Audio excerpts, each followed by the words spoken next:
Salam semuanya, kami dari kelompok penyusun modul ajar pendidik agama Kristen Budi Pekerti kelas 4 SD fase B. Modul kami itu berjudul menjadi ciptaan Allah yang bertanggung jawab dan mengasihi sesama dalam terang firman Tuhan. Perkenalkan, kami dari kelompok 8 yang dimana kami beranggotakan 3 orang, yaitu Lijer Majepat yang menjadi penyusun materi dan alur pembelajaran, lalu saya Vanessa Septilavika menjadi penyusun tujuan dan asesmen, lalu Sinta Pembriani menjadi penyusun media dan refleksi iman. Jadi tujuan presentasi ini adalah untuk menjelaskan keterpaduan komponen modul kami, mulai dari tujuan pembelajaran, materi, metode, media, hingga penilaian. Jadi teman-teman, kita akan masuk pada latar belakang dan rasional. Jadi teman-teman, di sini kami memilih topik ini karena kami merasa pemahaman tentang hakikat manusia sebagai ciptaan Allah itu sangatlah penting untuk kita terapkan, karena itu dapat membentuk karakter anak sejak dini. Lalu juga dalam dunia kita ini yang sudah semakin individualistis, yang dimana nilai kasih, tanggung jawab, dan juga penghormatan terhadap sesama itu adalah menjadi fondasi yang sangat fondasi moral yang harus kita tanamkan sejak awal kepada mereka. Lalu topik ini juga menurut kami itu selaras dengan penguatan profil pelajar Pancasila, yang dimana khususnya itu yang pertama beriman dan bertakwa kepada Tuhan Yang Maha Esa, lalu juga mandiri, lalu juga bergotong royong. Lalu tujuan pembelajaran ini secara umum yaitu adalah sebagai siswa itu mampu memahami identitas sebagai ciptaan Allah dan menerapkan nilai-nilai Kristiani itu dalam kehidupan mereka sehari-hari. Baik, kita akan masuk pada identitas modul ajar. Yang pertama mata pelajarannya yaitu Pendidikan Agama Kristen dan Budi Pekerti kelas 4 SD fase B. Topiknya yaitu menjadi ciptaan Allah yang bertanggung jawab dan mengasihi sesama.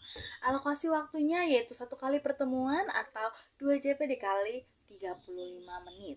Profil Pancasilanya ada 3 poin, yaitu beriman, mandiri, dan gotong royong. Capaian pembelajarannya itu supaya siswa memahami hakikat manusia sebagai ciptaan Allah yang terbatas namun tetap bertanggung jawab sesuai nilai Kristiani. Baik, kita akan masuk pada poin keempat yaitu tujuan dan materi pembelajaran. Jadi yang pertama, tujuan pembelajaran kami ini yang dirumuskan dengan model ABCD atau audiensnya itu ya, yang dimana peserta didik kelas 4 itu, kelas 4 SD itu mampu mengartikan hakikat manusia, mendukung nilai Kristiani dan menerapkannya melalui pembacaan firman Tuhan, diskusi dan refleksi iman dengan baik, benar, dan nyata dalam kehidupan sehari-hari. Jadi materi pokok juga meliputi tentang yang pertama hakikat manusia menurut Kejadian pasal 1 ayat 26 sampai 27. Lalu yang kedua adalah nilai kasih pada Yohanes pasal 13 ayat 34 sampai 35. Yaitu yang selanjutnya adalah tanggung jawab pada Galatia pasal 6 ayat 5, dan juga yang terakhir menghormati yaitu pada Roma pasal 12 ayat 10, dan juga penerapan nilai Kristiani di rumah, sekolah, dan masyarakat. Jadi sumber utamanya itu pada Alkitab, buku Pak, lagu rohani, dan media digital. Baik, di sini saya akan menjelaskan tentang metode, media, dan sumber belajar.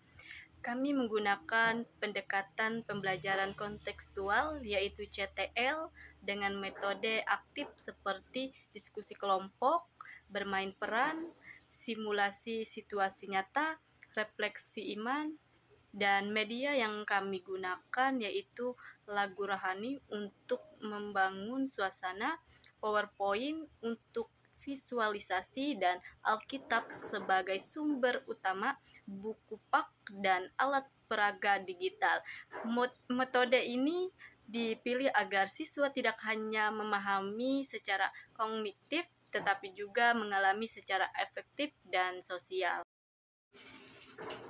Baik, selanjutnya saya akan menjelaskan tentang langkah-langkah pembelajaran pendahuluan yaitu 7 menit, salam, lagu rohani, doa pembuka, ice breaking, menyebutkan tindakan kasih minggu ini, apersepsi, gambar anak-anak saling menolong, dan motivasi pengantar topik. Kegiatan inti ada 55 menit. Yang pertama yaitu aktivisme, membaca Kejadian 1 ayat 26 sampai yang ke-27 dan diskusi makna ciptaan Allah. Yang kedua, inquiry, diskusi kelompok ayat Alkitab yang terambil dari Yohanes, Galatia, dan Roma. Dan yang ketiga, learning community, simulasi situasi nyata dan refleksi. Yang keempat yaitu modeling, kisah anak yang hilang dalam Lukas 15 ayat 11 sampai yang ke-32. Dan yang kelima, refleksi, menulis nilai Kristiani yang ingin dipraktikkan. Dan yang keenam, actuating assessment, yaitu rencana tindakan kasih. Dalam yang selanjutnya yaitu penutup, ada 7 menit, yaitu kesimpulan bersama, lagu rohani bertema kasih, doa penutup, tugas rumah, yaitu praktekkan 1 tindakan kasih dan catat di buku refleksi iman. Baik, selanjutnya saya akan menjelaskan tentang penilaian dan evaluasi, yaitu teknik penilaian berupa observasi sikap saat diskusi dan simulasi, dan penugasan tertulis berupa soal pemahaman, dan instrumen penilaian yaitu rubrik observasi, menghargai pendapat, kerjasama, sikap kasih, dan soal tertulis arti ciptaan Allah, cara menunjukkan kasih, alasan mengasihi. Asesmen ini dirancang agar siswa tidak hanya menjawab soal, tetapi juga mengalami nilai kasih secara nyata. Baik, sekarang kita masuk dalam keunggulan dan modul belajar kami. Modul ini memiliki keterpaduan antara yang pertama, tujuan yang jelas dan kontekstual, materi yang berbasis Alkitab dan relevan, metode aktif yang melibatkan siswa, media yang mendukung pengalaman belajar, penilaian yang mengukur sikap dan pemahaman siswa. Keunggulan modul belajar kami, yang pertama adalah refleksi iman yang konkret, integrasi lagu rohani, proyek tindakan kasih yang sederhana. Selama penyusunan modul ini, kami belajar bahwa pembelajaran 4 bukan hanya soal menyampaikan materi, tetapi tentang menghadirkan kasih Kristus dalam ruang kelas. Kami juga belajar bekerja sama, melengkapi dan merancang pembelajaran yang bermakna dan berdampak bagi kehidupan siswa. Demikian presentasi dari kelompok kami. Kiranya modul ini dapat menjadi sarana menghadirkan kasih Kristus dalam dunia pendidikan. Terima kasih atas perhatiannya teman-teman sekalian. Tuhan Yesus memberkati.